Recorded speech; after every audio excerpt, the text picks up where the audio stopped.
You, my audience here on YouTube, ask me so many great questions, and I never can get to them all. So I've started on Fridays doing these Ask the Fairy shows where I can answer your questions right here, just kind of reading them out and winging it and telling you my take on things. I'm Anna Runkle, also known as the Crappy Childhood Fairy, and I teach people techniques and strategies and philosophies to heal symptoms of childhood PTSD. And these are steps that you can take at home, whether or not you have access to professional help or not.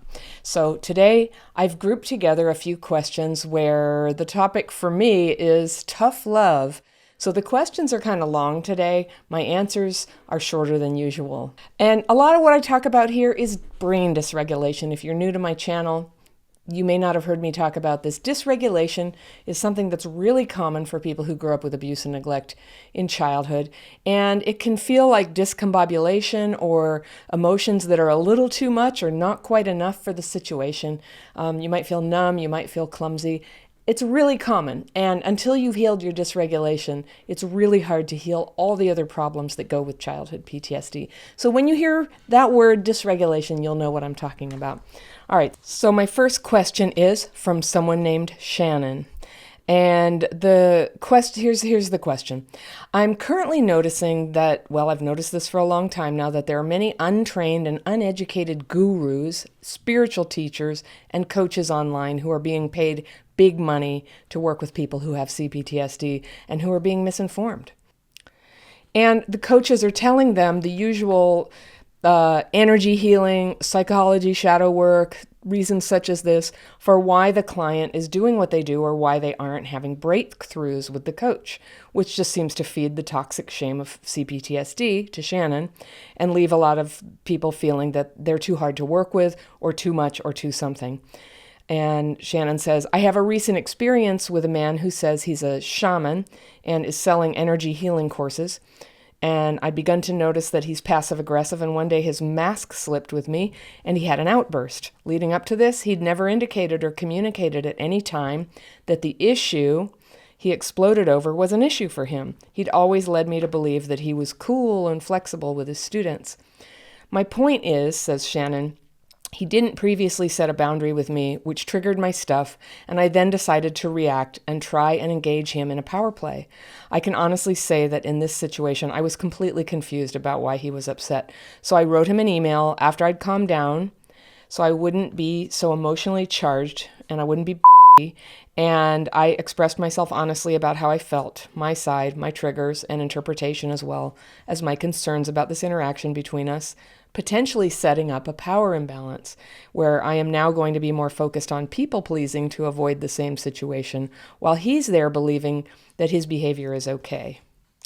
Because I was thinking along the lines of people do what works, meaning in my experience, people who are passive aggressive and then have an outburst usually do it because, to me, it's like a bully who will only try that behavior with a person who they perceive as weaker than themselves and with whom they believe that they'll get away with behavior and no consequences. And the response I got was being told that I'm engaging in victim drama games and that my problem is that I need to study the law of attraction and learn that I'm responsible for and choose all of my experiences, and then accused me of playing games to get attention over the issue that he exploded at me over.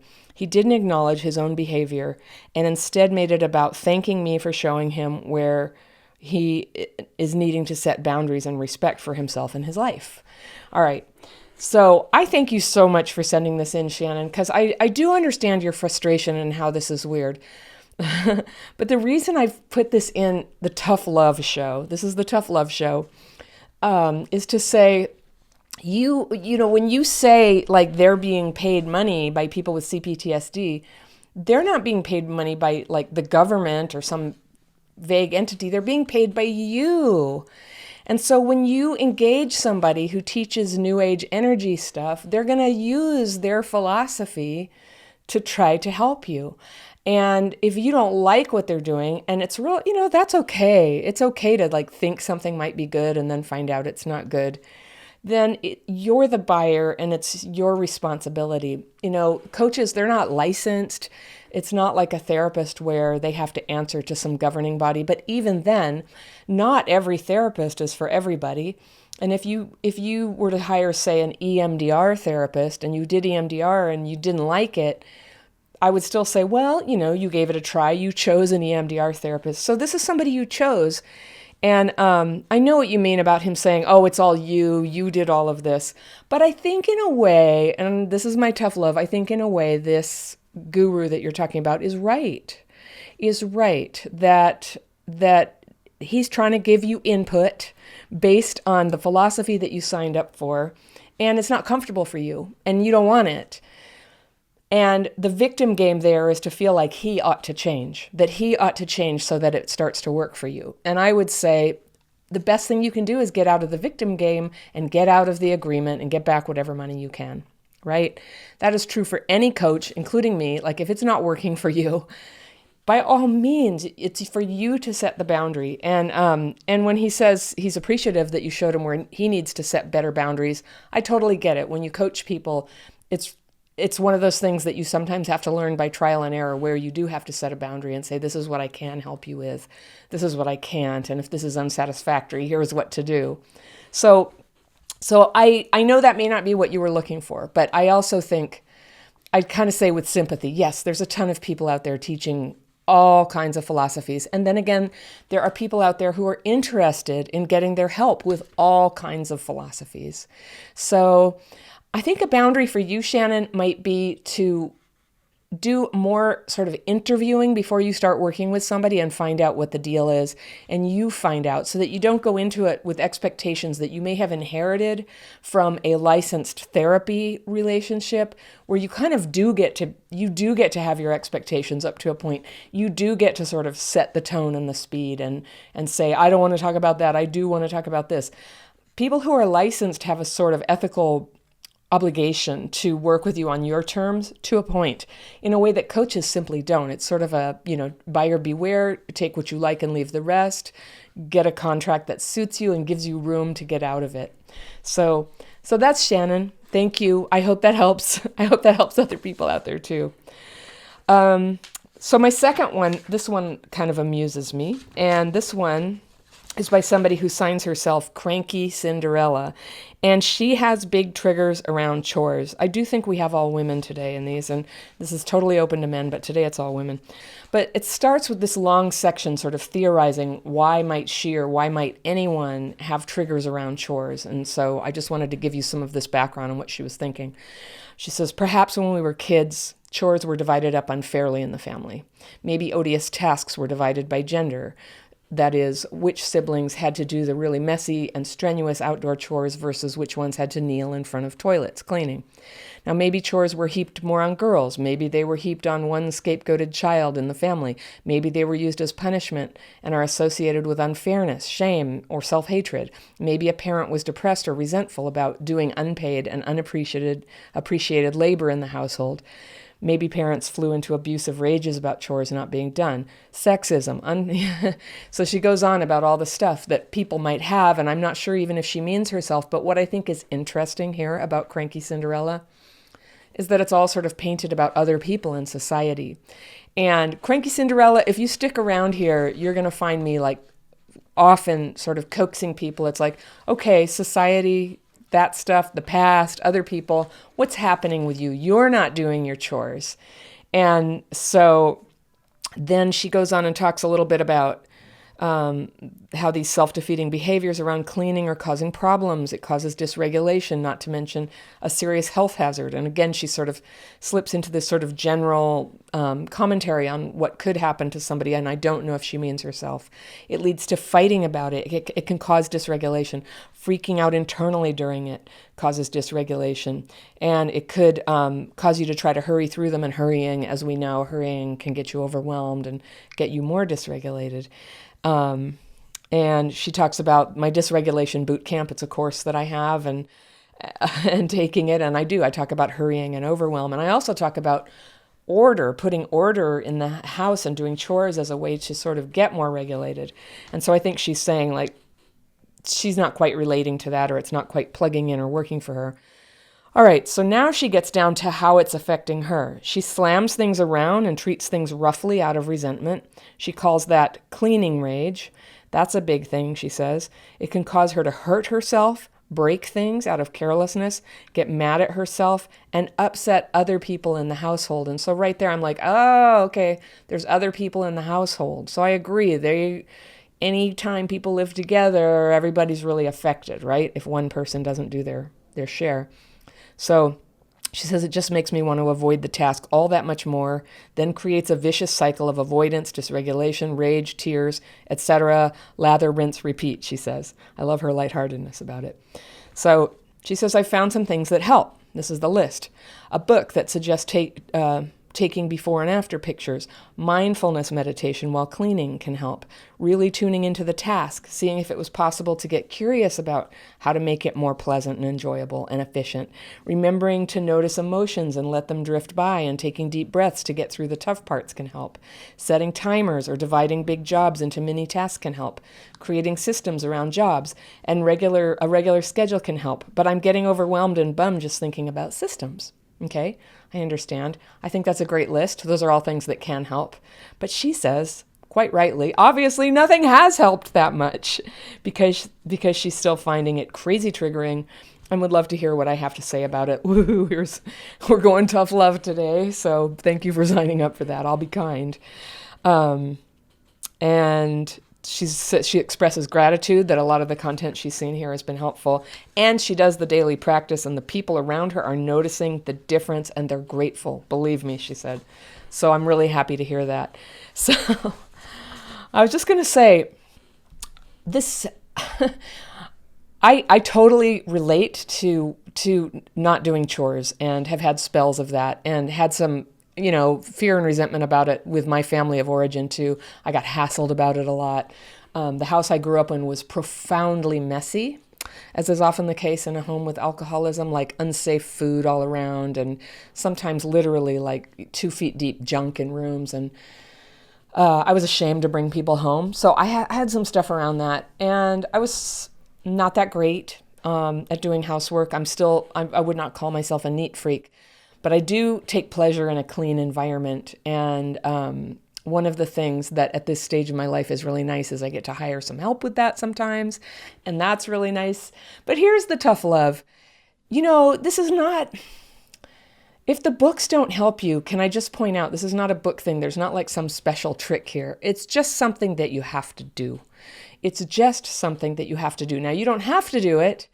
But what I'm going to call your attention to is the closing thing that we write in the daily practice, where we say, I ask for knowledge of what to do next and the power to do it.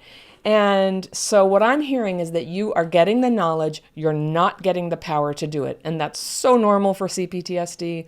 We get it around hygiene, we get it around homework, we get it around being diligent at work, remembering birthdays. So we know that we should do something, but we don't do it. There's a word 2,000 years old, or it's very old for this, acedia. It's the more specific word for the deadly sin of sloth, acedia. And it's when you know the right thing, but you don't do it.